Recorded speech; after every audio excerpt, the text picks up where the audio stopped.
Hi guys. Some of you told me that you're a little bit rusty on acids and bases, and for the upcoming exam, so I decided to give you a little video lecture so you get a good understanding of it. I'm going to be a little bit more detailed here, just so you have a comprehensive picture. Now, when I first recorded this video, I forgot to turn the microphone on.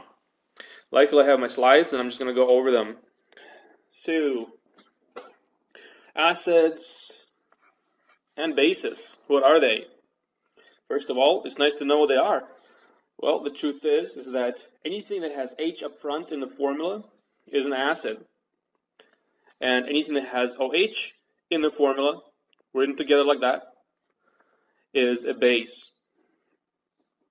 So all these are examples of bases. It's pretty clear which ones are acids, which ones are bases from the formula. But there is this wonderful molecule, which is also a solvent, called water. We often write water as H2O, but we can also write it as HOH. And from that perspective, you can see that water can be an acid and a base at the same time. However, water is neutral and you can drink it. It's not acidic, it's not basic. It doesn't taste sour like an acid, it doesn't taste bitter like a base. Why is that? Well, the reason why that's the case, because in water, there's a balance of H and OH. From that perspective, we can say the concentration of H plus is equal to the concentration of OH minus. But what happens when you say solution is acidic, in this case, or basic? What does that mean? Well, it turns out that if you add any of these substances containing an H plus into water, that you're going to disturb the balance of H and OH. And if you add H, say from HCl or HNO3 nitric acid, now you have more H plus than OH minus, and that's what you have. That's what we call an acidic solution. However, if you have neutral water that has the balance of H plus and OH minus, and you add OH minus to it from any source, from any base, whether it's NaOH, whether it is calcium OH2.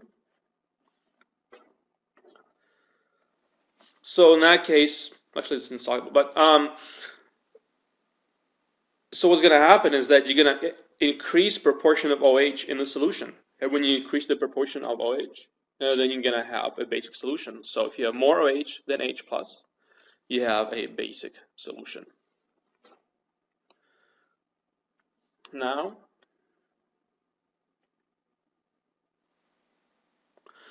there is a formula that you need to know where it turns out that multiplication H plus multiplied by OH minus always equals the same number.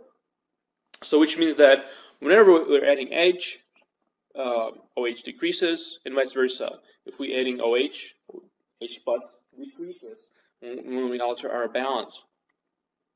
That actually allows us to express acidity or basicity of a solution just in terms of H plus. And therefore, what we actually do is we express the H plus concentration as a value we call pH. Let's talk more about pH.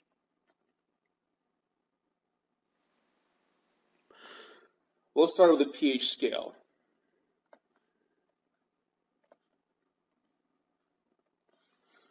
On our pH scale, it goes from 0 to 14.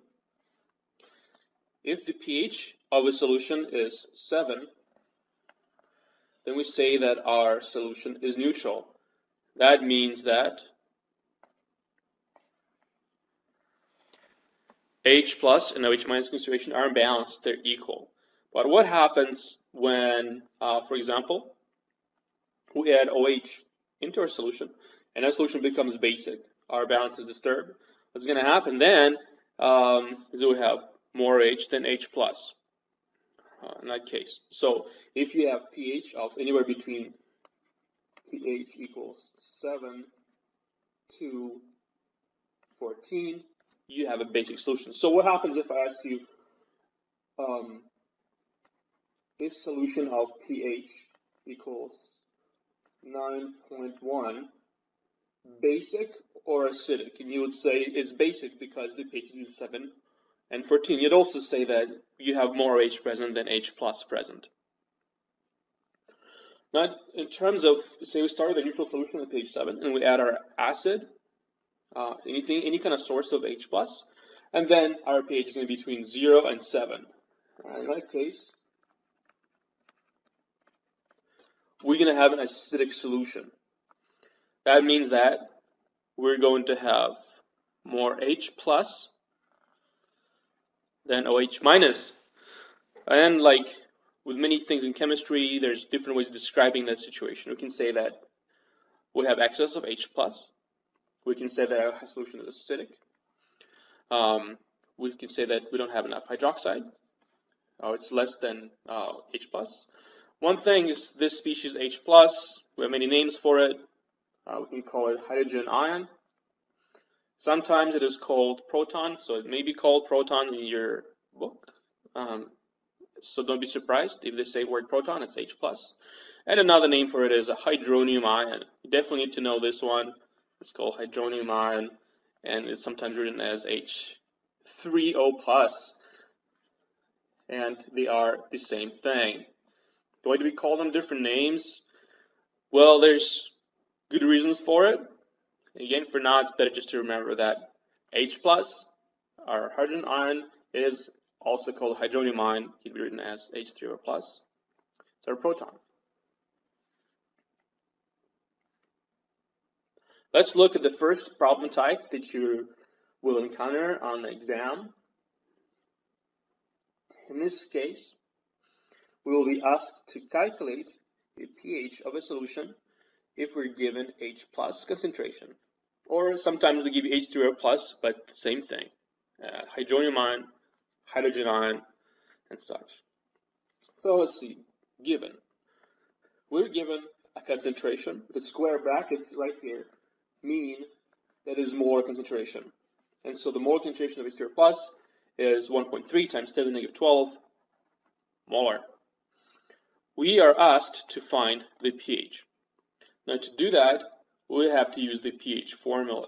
So in our plan, we will look at this formula and make sure to write this down on your note card, whatsoever. And so what we do here is that pH is equal to negative log, and we simply plug in our concentration in here. Take the note of what is that?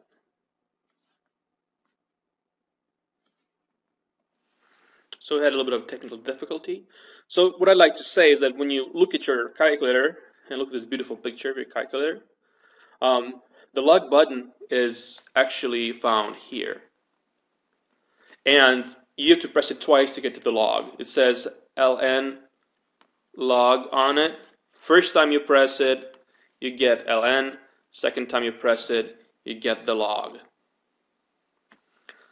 I crafted a recorded video of my calculator, so let's check it out.